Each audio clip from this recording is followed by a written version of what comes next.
Hello there, Gamerinos, and welcome to the latest edition of Almost Gaming. I apologize if I seemed a little bit tired last week. Sometimes gaming just has that effect on me. But I am bright-eyed and bushy-tailed today and ready to bring you the latest gaming news. Let's go for it.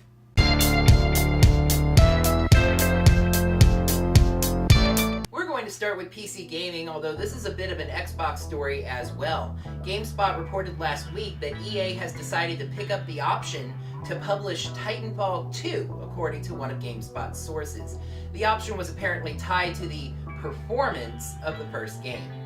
Apparently, Titanfall is doing quite well and even increasing Xbox One console sales. The only area where Titanfall isn't doing well is Xbox 360. On the same day this article was published, Respawn announced that the Xbox 360 version of Titanfall is being delayed yet again, this time to April 8th.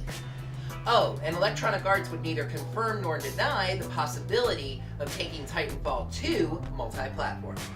Well, why don't we just jump right on over to that nearby Xbox One console, shall we? Microsoft's had some trouble with this machine as they've had a little bit of complication in defining what it can and cannot do. The latest confusing statement is that the Xbox One can connect to the cloud and improve its processing power without any changes to the hardware.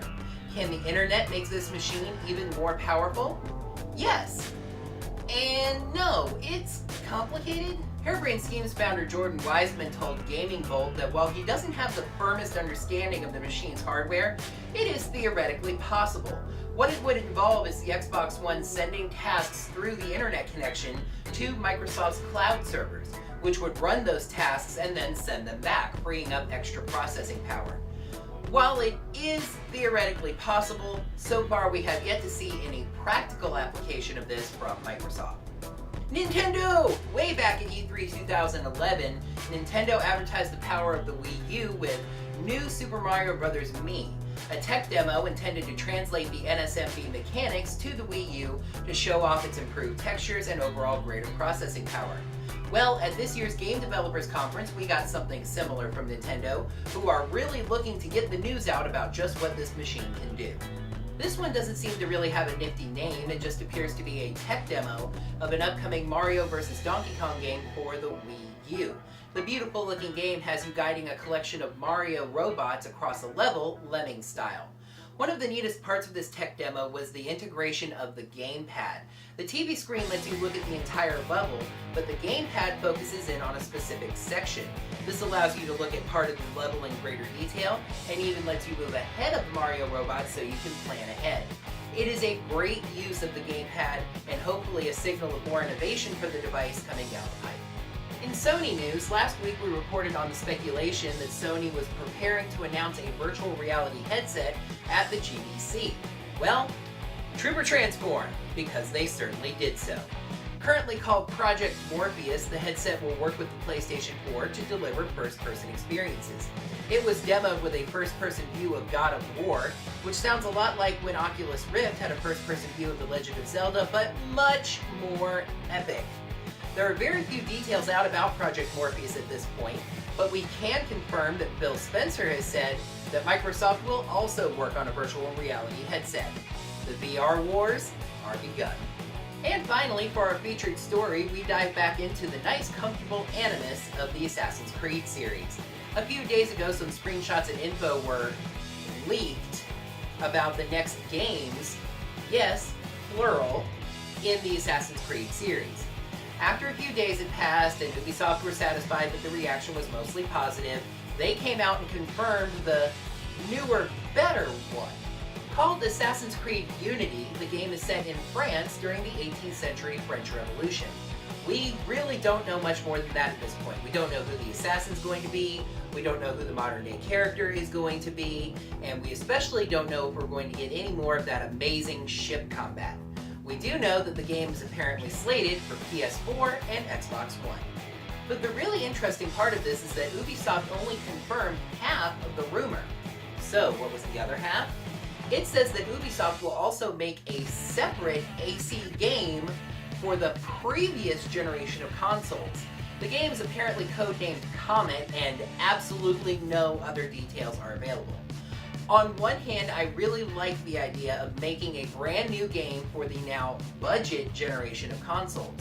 But on the other hand, since neither of those consoles offer backwards compatibility, the game will have to have a storyline that's really unimportant and unconnected to the core Assassin's Creed storyline, because a lot of gamers got rid of their 360s and 3s for their 1s and 4s.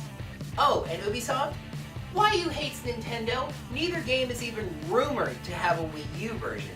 Now, I'm not expecting to see a version of Comet on the Wii, mind you, but both Assassin's Creed 3 and Black Flag had Wii U versions. There's no reason to expect not to see Unity on the Wii U.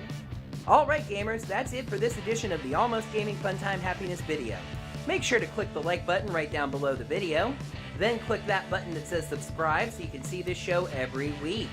The other buttons will lead you to the previous editions of Almost Gaming, and the most recent editions of Almost Interesting, my vlog, the Miami Sports Report, and Power Rangers episode review. Also make sure to look for us on Facebook and Twitter. Thanks for watching, stay tuned for extra lives, and until next time, game on!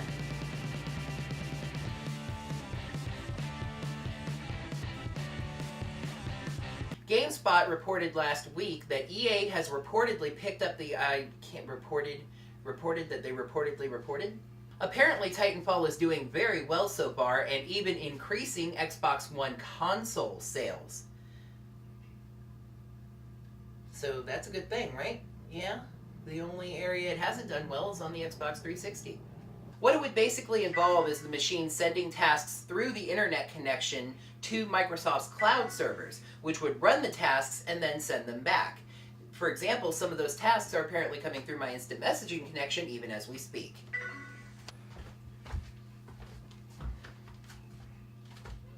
Hi! Harebrained Schemes founder Jordan Wiseman says that, Harebrained Schemes founder Jordan Wiseman said that, it would involve the machine sending tasks to something on the tubes. Nintendo! At E3 2000... dang nabbit, I hate it when I screw up the last line and I know what the line is. We don't know who the... Now, mind you, I'm not expecting to see Comet on the Wii, necessarily. Something.